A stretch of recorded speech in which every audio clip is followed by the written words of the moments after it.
what filming recipe content actually looks like, it's not glamorous. I'm setting the camera at weird angles, I'm adjusting the lighting. Now, I don't have fancy lighting setup, so I'm just adjusting. I have like a really small ring light and a really small portable light that I adjust. Besides that, I'm filming everything on my camera and I'm running around making sure all the right ingredients are in the frame, none of the other things in the kitchen are in frame, so that it looks somewhat clean, somewhat less messy, somewhat more put together.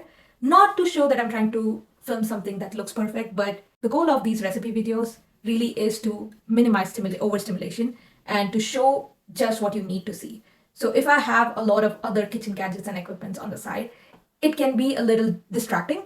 So I try to minimize that and just keep the focus on the things that matter. Because especially for little kids, they take everything at face value. They don't necessarily care for any decorations or anything that doesn't really need to be in frame. So that's why I'm trying my best to keep it limited. That doesn't mean that the kitchen is perfect by any means. The mess is there. We just try to keep it away from the frame. And yes, when my toddler needs a break, or if there are issues with the lighting, or if he decides he doesn't want to make that, we work with all of that. We pivot, we take breaks. We don't do retakes.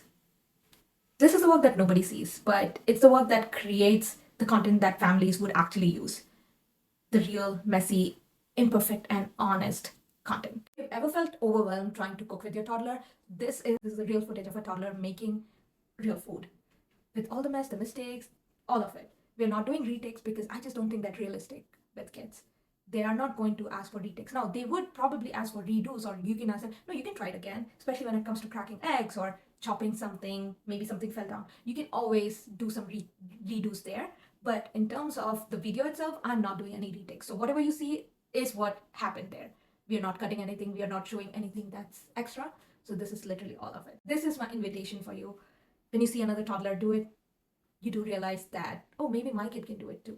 And I know it's different. Every kid is different. And maybe they can do it, maybe they don't. And also keep in mind, my son has been doing this for almost 2 years now. And so, of course, it's going to be different if you're just starting it out. But you can always get there. Like, this is where my kid would be in 2 years. Or if you have been trying a few things, maybe it's like in 6 months, my kid would be at the level that this kid is. So it's more of just an inspiration, and it's more of just, hey, here's another kid doing that. That's what we're trying to show here. We are not trying to show, look how great my kid is. This content is for building confidence in this case. And a lot of what we will film is for clear guidance. And that's what goes in the app. And let me also talk about why filming with a toddler is harder than it actually looks on screen. I'm filming when parenting, which means I am the camera operator and a mom at the same time. And in this case, I'm also the guide teaching him how to make the food. So I'm scrambling around. I'm adjusting angles, checking the lighting, making sure things are in frame, making sure my camera is not running out of memory or battery, making sure it's actually filming. Because we've had that where I've tried to record something, but it didn't actually record because I did not press record. And just making sure the skill is captured clearly. Making sure my kid doesn't hurt himself, making sure he feels the bond in the kitchen, which I so thrive and is the mission of Toddlers Love to Cook.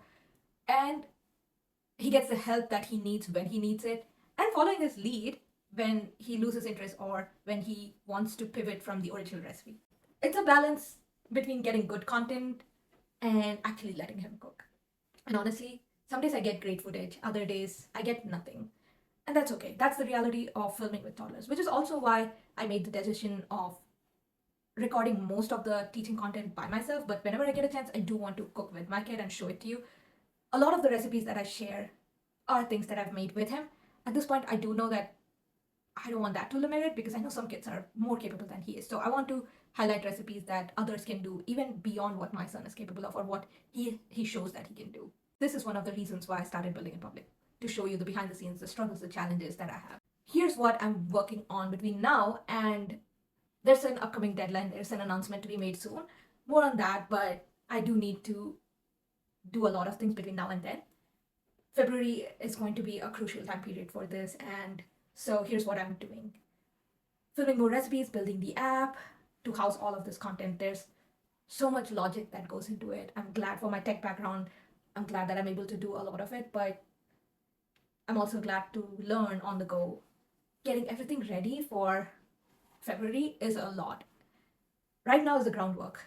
Content first is what I'm showing, and then soon I'll share more about the app and what's coming. I haven't even talked about how we are doing the offline version of this. That is for a whole other episode because there's still a lot that I need to figure out so that I can film it and show you. Right now, I don't even know how to show any of that just because a lot of that is in my head or it's like on a Word document because I'm just brainstorming with myself. I'm trying to figure out how to translate the video that I would have for the app, the dynamic content. How would I translate that to a completely offline package?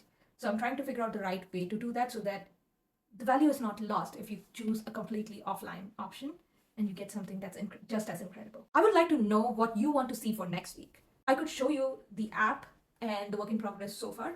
I can show you the recipes, the lessons, and how I'm planning the level so far.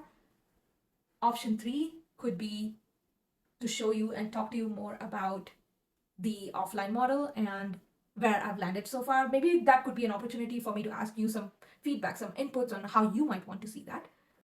Or option 4, where I'm sharing more personal stories, maybe share more about my own self, but this time we keep it about my personal life because episode 3, we covered more of my business background. I asked this because there were a few questions. People were so curious about my life, and that made me realize okay, maybe I should share more about my personal and professional life before this. So let me know what you'd like. Building this app means creating content that actually helps families, not just instructions, but real moments of real kids cooking real food. That's what I'm working on. See you next week. Don't forget to comment what kind of content you want to see next week. Subscribe for new episodes every Tuesday. See you then.